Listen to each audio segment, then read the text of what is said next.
வாழ்க்கை எவ்வளவு அழகானது, எவ்வளவு அன்பானது. எங்க நம்ம மிஸ் பண்ணிட்டு இருக்கோம்? என்னுடைய வாழ்க்கையில நான் சார்ந்திருக்கக்கூடிய மதம் வேறாக இருந்தாலும் இந்த நாட்டின் விழுமியங்களின் மீது எனக்கு மாறாத மரியாதை உண்டு, பற்று உண்டு. எனக்கு இந்த பண்பாட்டின் மீது எனக்கு மிகுந்த பற்று உண்டு. நான் உள்ள நுழையும் போதே சொன்னேன், இந்த நாட்டுல எவ்வளவு மாவட்டங்கள் வேணாலும் இருக்கலாம், நல்லதோ கெட்டதோ நான் பேச வரல. மதுரை மாதிரியான ஒரு பண்பாட்டுடைய ஒரு பகுதியை நீங்க இந்த தமிழ்நாட்டில் வேற எங்கேயுமே பார்க்க முடியாதுங்க. Amazing, amazing. என்ன கலர்ஃபுல்லான ஒரு விஷயம் தெரியுமா அது? நீங்கள் இருப்பதனால் அது மதுரை. நீங்க போயிட்டீங்கன்னா இது மதுரை இல்ல, உங்களால் தான் இது மதுரை, மனிதர்களால் தான் இது மதுரையாக இருக்கிறது. என்ன கல்ச்சரா இருக்கிறீங்க நீங்க, என்ன பேரன்பும் பெரும் கருணையோடும் இருக்கிறீர்கள். அந்த பழங்குடி தன்மையை இன்னும் மிச்சம் வைத்துக் கொண்டு இருக்கிறீர்களே. தமிழ்நாட்டிலே மிகச் சிறந்த பகுதியில் நீங்கள் இருப்பதனால் சொல்கிறேன். எனக்கு அம்மன் மீது ரொம்ப ஆர்வம் உண்டு. மீனாட்சி பேதை, பேதை வடிவத்தில் இருப்பான். இன்னொருத்தி இருக்கா, அதுவும் அம்மன் வடிவம் தான், ஆதிபராசக்தி. எங்க அம்மா எப்பவுமே சீரியல் பார்க்காதவங்க சீரியல் பார்த்துருந்தாங்க. ஒரு நாள் நான் வீட்டுக்குள்ள நுழையிறேன், இரு இரு அப்படிங்கிறாங்க. பசிக்குதுமான்னு கேட்கிறேன், இரு பார்த்துட்டு. என்னடா பாக்குறாங்க, என்னம்மா சமைச்சிங்க? மீன் குழம்பு. இரு. மீன் பொரிச்சிங்களா? மசாலா தடவை வச்சிருக்கேன், பொரிச்சு தரேன், இரு. சீரியல் எங்க அம்மா அப்படி பார்க்க மாட்டாங்க, ஆனா சீரியல் பார்க்கறாங்க. நான் போய் பொரிச்சு, நீ கருக்கிடுவேன், மரியாதையா இரு, நான் செஞ்சு தரேன்னு சொன்னல, இரு அப்படிங்கிற. சரின்னு இருந்துட்டேன். எங்க அம்மா பேச்ச நான் கேட்பேன், குழந்தைகளுக்கு சொல்றேன். எங்க அம்மா நான் சூப்பருங்க. எங்க அம்மா மட்டும் இல்ல, எல்லாருடைய அம்மாவும் சூப்பர் தான். நான் நல்லா ட்ரெஸ் பண்ணிட்டு போவேனா. எங்க அம்மா ஒரு நாள் கேட்டுச்சு, நல்லா இருக்க, ரெக்கார்டிங்கா? ஆமா. மேக்கப் போட்டிருக்க? மேக்கப் இல்லம்மா, சும்மா மை வச்சு. நல்லா கேமரா முன்னால வரணும்னா உன்னை நல்லா அலங்கரிச்சுக்கிறல்ல, பர்மனண்டா ஒரு கேமரா உன்னை பார்த்துக்கிட்டே இருக்கு, அது முன்னால அழகா இரு. கடவுளை சொல்றேன். அம்மா அப்படிதான் ஊசி போட்டுக்கிட்டே இருக்கும் எங்க அம்மா. அன்னைக்கு சொல்றாங்க, நான் ட்ரெஸ் பண்ணிட்டு வெளியில வரும்போது செருப்பு மாற்ற இடத்துல ஒரு நிலக்கண்ணாடி வச்சுட்டாங்க. ஒரு நாள், நீ வெளியில் போகிறாய், வெளியில் உன்னை யார் எப்படி பார்ப்பார்கள் என்பதனை முதலில் நீ உன்னை முழுமையாக பார்த்து விட்டு செருப்பு போடு.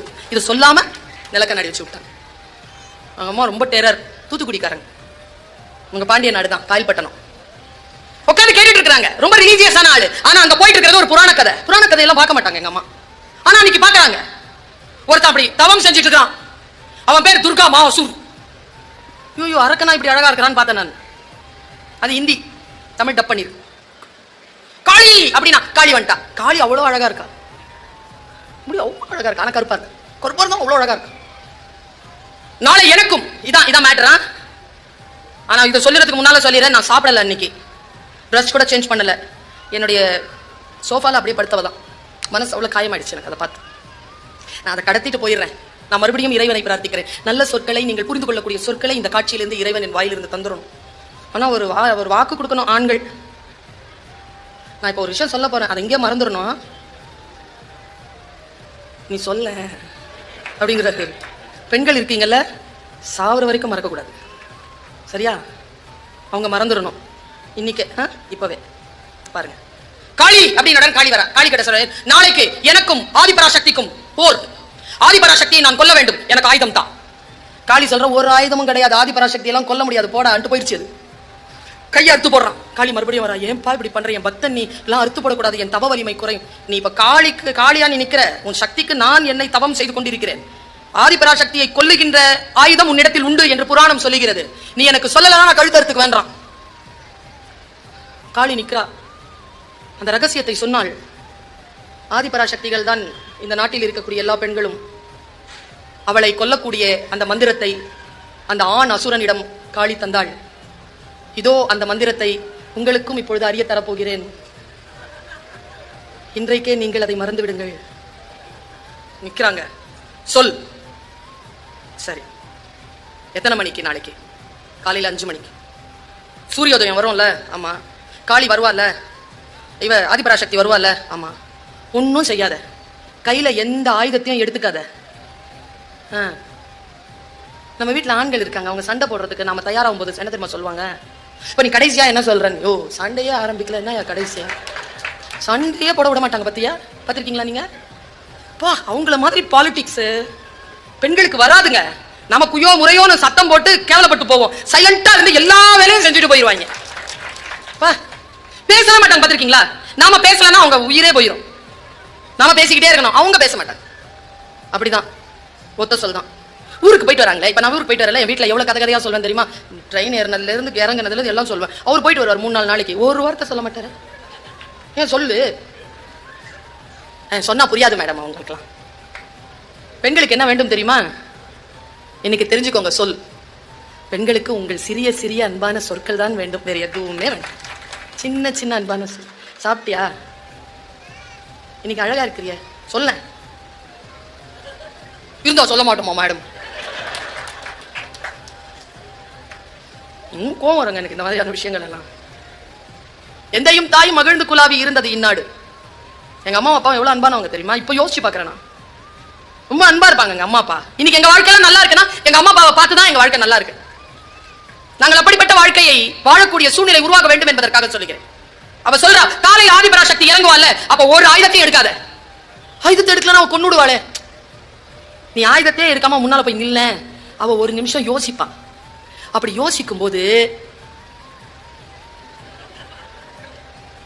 அவளை எதிர்த்து நிந்தனை சொற்கள் அப்படின்னா கெட்ட வார்த்தைகள் பேசு.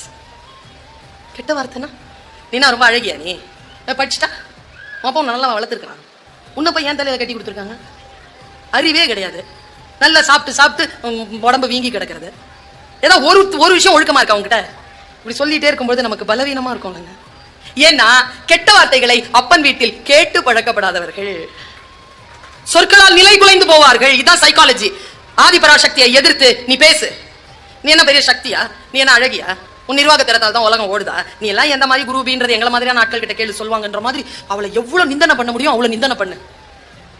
நிந்தனை பண்ணா அவள் சக்தி குறைவாள், குலைந்து போய் சின்ன பெண்ணாக மாறுவாள். அப்பொழுது உன் ஆயுதத்தை எடுத்து வீச அவள் இறந்து போவாள். பாவிகளா, இததான் பெண்களை சாய்க்கிறதுக்கு வச்சிருக்கீங்களா ஆயுதத்தை? வார்த்தைகள் சொன்னால் குலைந்து போவோமே. இந்த வார்த்தைகள் தானே, அந்த சொல் தானே. சொல் ஒக்கும் கடிய வேக சுடு சரம் மாதிரி வந்து விழுத. எல்லாம் ஒரு பொம்பளையா? முடிஞ்சுதே, நில குலைஞ்சு போறோமே. சரி, நான் அப்படியே உட்காந்து பார்த்துட்டு இருந்தேங்க. நானு என்னதான் நடக்குதுன்னு பார்ப்போன்னு. மணி 8:15. பசி கிசி ஒன்னும் இல்ல, என்னதான் நடக்குதுன்னு பார்ப்போம்.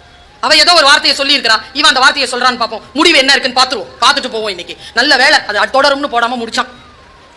ஏன் என் உயிரே போயிருக்கும். இதெல்லாம் காலைங்க, சூரிய உதயம்ங்க, அப்படி இறங்குறாங்க அம்மா. தங்கத்தால தகதகக்கிற அந்த முடி, நெற்றி திலகம், ஆபரணங்கள், கையில வேல் எடுத்துக்கிட்டு இறங்கினா பாருங்க. ஐயோ, அந்த டைரக்டர் அவ்வளவு அழகா பண்ணிருந்தான். அதை அசுரனையும் அழகா பண்றவன் ஆதிபராசக்தி அழகா பண்ணிருக்க மாட்டானா? அப்படி வந்து இறங்குறாங்க. இறங்கி நின்ன உடனே நிக்கிறல்ல, அவன் ஒண்ணுமே சொல்லாம இப்படியே பாக்குறான். நீதான் ஆதிபராசக்தியா? இவ்வளவு அசிங்கமா இருக்கிற? நீ ஏதோ பெரிய சர்வ வல்லமை படைத்தவன்ற இத்தினூண்டு இருக்கிற? இவ்வளவு சின்னடா பாக்குறா. அவளுக்கு அம்மா தாயே என்ன வியந்து வியந்து பூஜை செய்துதான் பழக்கம். கெட்ட வார்த்தை அவளுக்கு பழக்கம். நில கொலைறாங்க அம்மன். நில கொலைஞ்சு அப்படியே பாக்குறேன். இத்தினூண்டு ஆயிட்டாங்க.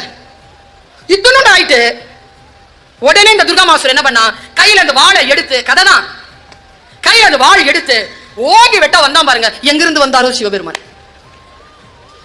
சக்தி அப்படின்னு இறங்கினார். ஏய், நீதானடி எனக்கு சக்தி கொடுக்கவள், நீதானடி லோக மாதா, உன்னால் தானடி இந்த உலகம் இருக்கிறது, நானே உன்னால் தானடி இருக்கிறேன், இந்த பிரபஞ்சம் உன் காலடிக்கு பஞ்சமாக வந்து சேர்ந்ததடி, நீ இல்லை என்றால் இந்த உலகத்தில் எதுவுமே கிடையாது, நீ பேரழகி, பேரன்பு கொண்டவள், பெருங்கருணை கொண்டவள். துதிச்சு துதிச்சு துதிச்சு நல்ல வார்த்தை சொல்ல சொல்ல வளர்ந்து நிக்கிறா பாருங்க. அவ அப்படியே போய் துர்காமாசுரனை கொன்னுட்டா. அன்றிலிருந்து அவளுக்கு துர்கைன்னு பேர். இதை நான் ஏன் உங்ககிட்ட சொல்றேன்? எனக்கு உள்நோக்கம் இல்லாமல் சொல்ல மாட்டேன் தானே, எனக்கு புராணங்களை சொல்வதா நோக்கம். நாம எல்லாருமே ஆதிபராசக்தி தான். எனக்கு தெரிஞ்சு நம்ம இந்தியாவில் பிறந்ததுக்கு, தமிழ்நாட்டில் பிறந்ததுக்கு கொடுத்து வச்சிருக்கணும். இங்கேதான் பர்வீன் சுல்தானாவை கூட பராசக்தியாக அறிவித்துக் கொள்ளலாம். இந்த உரிமை நமக்கு மட்டுமே இருக்கு, நம்ம நாட்டிற்கு மட்டுமே உண்டு, இந்த விழுமியங்களுக்கு மட்டுமே உண்டு. நான் இதை ஏன் சொன்னேன் தெரியுமா? நாம் எல்லோரும் ஆதிபராசக்திகள் தான். பொது வாழ்க்கையில் இருக்கின்ற பொழுது, வாழ்க்கையை சந்திக்கின்ற பொழுது துர்காமாசுரர்கள் வருவார்கள். நம்முடைய ஆற்றலை குலைப்பதற்கு கெட்ட வார்த்தைகள் பேசுவார்கள், நிந்தனை வார்த்தைகள் சொல்லுவார்கள், நம்மை சைக்கலாஜிக்கலா நம்மள ரொம்ப கசக்கி பிழிவாங்க. இந்த பெண், இந்த தங்கை, இந்த அக்கா, இந்த தாய், இந்த டீச்சர், இந்த பேச்சாளர் உங்க கெட்ட பெண்கள் கிட்ட சொல்ற ஒற்றை சொல் இதுதான். சூடா வந்து சேர்தான் பாருங்க. உங்கள் வாழ்க்கையில் நீங்கள் இப்படி துர்காமாசுரர்களை சந்திக்கின்ற பொழுது மிஸ்டர் சிவபெருமான் வந்து காப்பாற்றுவார் என்று இல்லாமல் இவன் என் ஆற்றலை குறைப்பதற்காகத்தான் பேசுகிறான், இவன் சொற்களை நான் பொருட்படுத்த மாட்டேன் என்று சொல்லுகின்ற பொழுது உங்கள் ஆற்றலை நீங்கள் இழக்காமல் உங்களை நீங்களே தூக்கி நிறுத்தி ஆதிபராசக்தியாக நிற்க முடியும் என்கின்ற சொல்லை பெற்றுக் கொள்ளுங்கள். வாழ்க்கை நமக்கு வசதியானது இல்லை. வாழ்க்கை மிகப்பெரிய சிரமங்களை தருவதுதான். அந்த சிரமங்களை கொண்டிருந்தாலும் அதை எதிர்கொள்ளுகின்ற ஆற்றல் யாருக்கு உண்டோ அவர்கள் தான் வாழ்க்கையில் ஜெயித்து வருகிறார்கள். மற்றவர்கள் உதிர்ந்து போகிறார்கள். நாம் ஜெயித்து ஒரு காட்டுப்பூவாக வளர வேண்டும் என்றால் சொற்களை கவனமாக கேட்டுக்கொள்ளுங்கள், சொற்களை கவனமாக உச்சரியுங்கள், சொற்களை கவனமாக படியுங்கள். ஏனென்றால் ஒரு சொல்லுக்கு பின்னால் மறைந்திருக்கக்கூடிய பொருள் வேறு தன்மை உடையதாக இருக்கும். ஒரு சொல்லுக்கும் இன்னொரு சொல்லுக்கும் இடையிலே இருக்கக்கூடிய வெற்றிடத்திற்கு சில பொருட்கள் இருக்கும். அந்த பொருட்களை முழுமையாக புரிந்து கொள்கின்ற ஆற்றல் உங்களுக்கு வர வேண்டும் என்று சொன்னால் நீங்கள் வாசிப்பு பழக்கத்தை கையில் எடுத்துக் கொள்ள வேண்டும். சொற்களோடு உங்களுடைய உறவை மேம்படுத்திக் கொள்ள வேண்டும். அதற்கு உங்களுக்கு புத்தக வாசிப்பு உதவும். நமக்கு முன்னால் வருகின்ற எந்த அம்பாக இருந்தாலும் அதை திசை திருப்பி விடுகின்ற சொல்லாற்றல் பேரொருணையும் பெரும் கருணையும் பேரன்பும் கொண்ட அந்த இறை ஆற்றலால் உங்கள் அத்துணை பேருக்கும் வாய்க்கட்டும் என்று சொல்லி வாய்ப்பளித்தமைக்கு நன்றி பாராட்டி நிறைவு செய்கிறேன். நன்றி.